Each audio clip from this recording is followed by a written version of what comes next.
Hey guys, today we're talking about our pelvic floor. Now, some of you probably know what that word is or that term means. Others of you don't. I think the majority of people don't know much about their pelvic floor, don't know what a pelvic floor is. So, I wanted to talk about it today because I think, especially me being a woman and me being a personal trainer, I really see the benefit in having a strong pelvic floor, and I think more people should try and be proactive or try and rehab their pelvic floor for their overall health and comfort and stuff like that.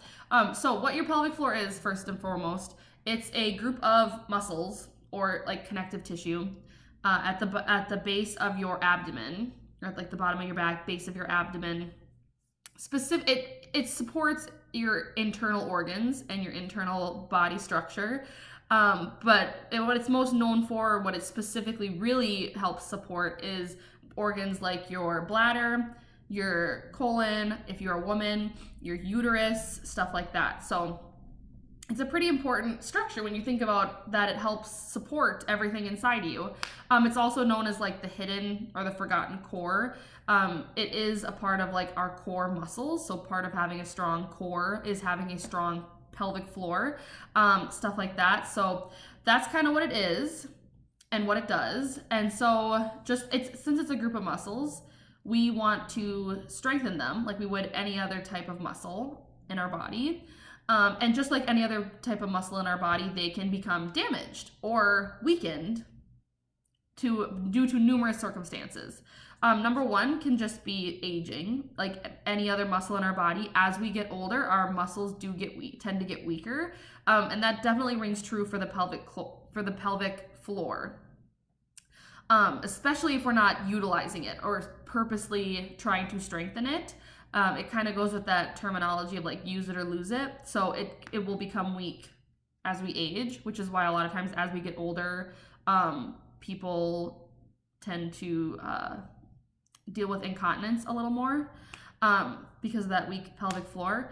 Another way that it can get damaged is through like a natural childbirth, like the trauma of pushing a child out of you can damage those muscles, can even tear those muscles, or even just like stretch them out too much, stuff like that. So that's another way it can be damaged. It can also be damaged by surgical procedures like a C-section birth or a hysterectomy or like any colorectal procedures, because you're literally cutting through those muscles, so that would lead to damage as well.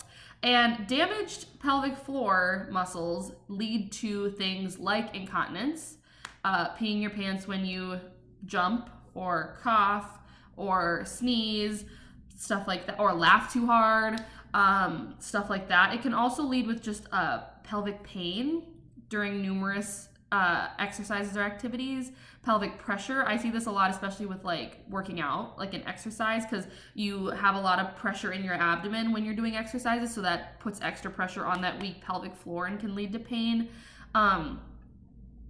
It can even lead to like more extreme measures such as like prolapsing, which is not fun for anyone involved. So we want to avoid those things. We want to keep our pelvic floors strong, or if they have been damaged due to things out of our control like birth, we want to rehab those muscles just like we would any other damaged muscle in our body. You know, we pull a muscle in our leg, we want to, treat that as an injury, rehab it, get it strong again, so on and so forth. We want to do the same thing with our pelvic floor. And so the way we do that, like any other muscle in our body, is by exercising it. But we want to make sure that we're seeing professionals who know specifically about our pelvic floor, because not just everyone knows about the pelvic floor, not just anyone knows how to rehab a pelvic floor, which is where a pelvic floor physical therapist or a pelvic floor specialist really becomes a key player in this. And me being a personal trainer who deals with a lot of women, a lot of my clients struggle with pelvic floor stuff like this. I really try to educate or enforce you should find a pelvic floor specialist to help you with your issues, because a lot of people just say, oh, that's just what happens when you have babies, you just pee when you jump for the rest of your life. And they don't even realize that you don't have to live like that for the rest of your life. But there is some work that goes into it. You have to work to rehab those muscles after they've been damaged.